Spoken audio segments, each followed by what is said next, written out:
पूजन करते समय, तुलसी को जल चढ़ाते समय, अभिषेक पूजन करते समय, घर में आप पूजन कर रहे हैं उस समय पर तुलसी को जल चढ़ा रहे हो, उस समय पर पीपल की पूजन कर रहे हो, उस समय पर बेलपत्री का पूजन कर रहे हो, उस समय पर आंवले का पूजन कर रहे हो, उस समय पर या कोई पूजन भजन आप कर रहे हैं उस समय पर दरवाजे पर अगर 3 सामने खड़े हो जाते हैं तो ये समझ लेना कि आपकी पूजा को भगवान ने स्वीकार कर लिया। कौन 3 है उसका स्मरण करिएगा।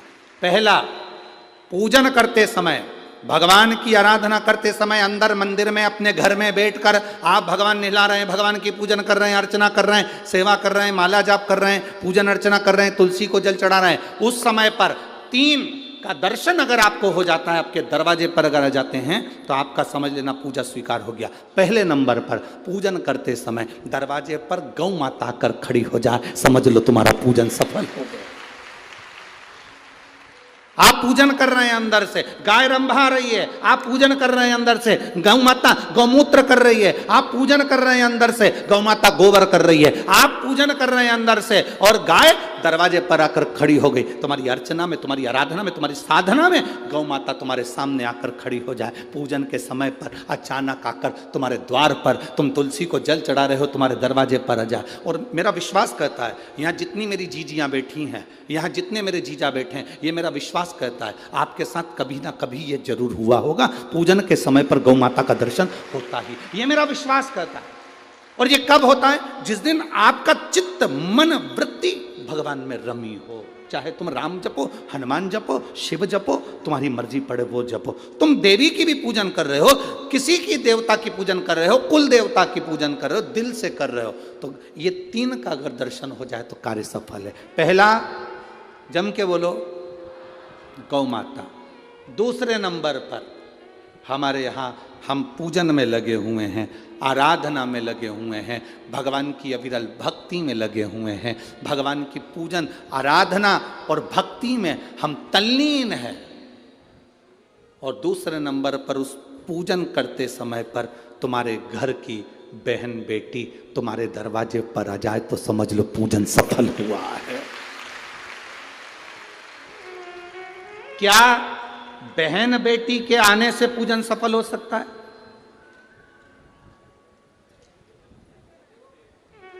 कहां लिखा हुआ है महाराज जी? आप इतनी बड़ी बड़ी बातें कहते हो। पूछने वाले पूछ सकते हैं, कहने वाले कह सकते हैं, आपने कैसे कह दिया कि बहन बेटी के आने से सफल हो जाता करे? तो आप उठाओ, हिमालय राज का बेटा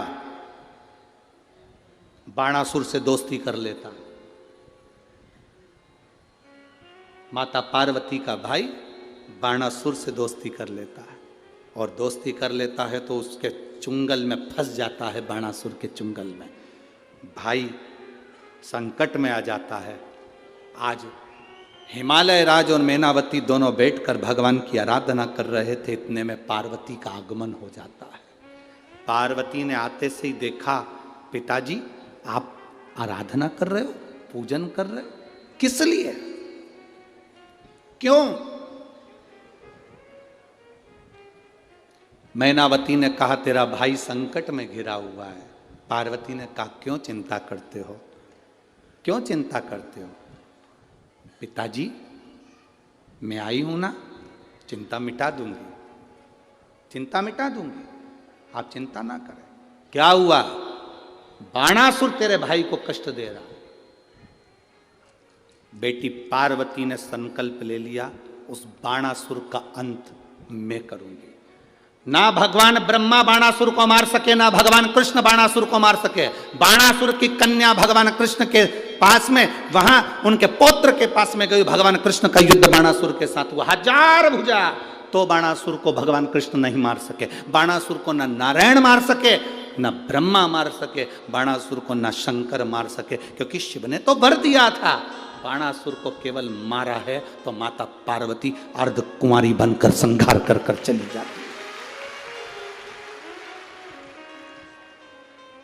कोई तुमसे पूछे कि सियोर वाले महाराज ने कहा कि बहन बेटी के पूजन करते समय अगर बहन बेटी आ जाती है, पूजन करते समय हमारे घर की बहन बेटी, तुम्हारे कुल की बहन बेटी, तुम्हारे घर की बहन बेटी तुम्हारे दरवाजे पर आ गई, भले तुम उसको कुछ दो मत दो, पर बहन बेटी अगर तुम्हारे पूजन के समय पर तुम्हारे क्यों आप लोगों के ऐसा नियम है कि नहीं हमको नहीं मालूम। हमारे यहाँ तो ऐसा नियम है कि जब भी घर में कोई बड़ा आयोजन होता है, शादी होती है, फंक्शन होता है, कोई उद्यापन होता है, कोई चीज़ बड़ी करते हैं, तो सबसे पहले फ़ोन बहन बेटी को लगाते हैं कि हमारी बहन हमारे यहाँ आए, हमारी बेटियाँ, हमारी नंदे हमारे यहाँ आए, हमारी बुआ हमारे यहाँ आए। अब पूछोगे गुरुजी ये प्रसंग बहन बेटी को बुलाने का तो भगवान कृष्ण के यहां से चालू हुआ। नंद बाबा की बहन नंदा आकर घर में रहने लगी और भाभी को जब जापा हुआ तो सबसे पहले नंदा भगवान को हाथ जोड़कर कहती है, बाबा ऐसी कृपा करना, ए बाबा ऐसी कृपा करना, मेरे भैया की यहाँ 60 साल के बाद तो औलाद हो रही है, तो ऐसी कृपा करना कि उनके घर में लड़का हो जाए। और नंदा हाथ जोड़ती जोड़ती जोड़ती जोड़ती यशोदा जी के कक्ष में गई, और जो कक्ष में गई जाकर जो दर्शन करा तो लाला का दर्शन था। नंदा खुश हो गई, थाली उठाकर बजाने लगी कलदार से, और एक थाली को उठाकर उस नंदा ने बजाया, थाली को उठाकर। कांसे की थाली, पीतल की थाली, तांबे की थाली, जिसके घर में बजती थी उसके घर में शुभ संदेश आता था। आज के जमाने में स्टील बजता है। अब आजकल के ज़माने में तांबा पीतल कांसा बजाते नहीं हैं। आज के ज़माने में तो जरा सी देर में बस बच्चा हुआ है, सूचना मिल गई, बैंड बाजा बजवा दो, ढोल नगाड़े बजवा। नंदा ने थाली बजाई थी और फिर आवाज आई थी, नंद घर आनंद, नंद घर आनंद भयो। फिर आवाज आई। भजन करते समय स्मरण करते हुए, नाम जाप करते हुए 3 का दर्शन हो जाए, तुम्हारे दरवाजे पर आ जाए, जीवन की सफलता मानना, पूजन सफल मानना। पहले नंबर पर जम के बोलो गौ माता, दूसरे नंबर पर बहन बेटी, और तीसरे नंबर पर हैं संत गुरुजन, जो निष्कपट भाव के, जो तुम्हारे दरवाजे पर कुछ मांगने नहीं आए हैं।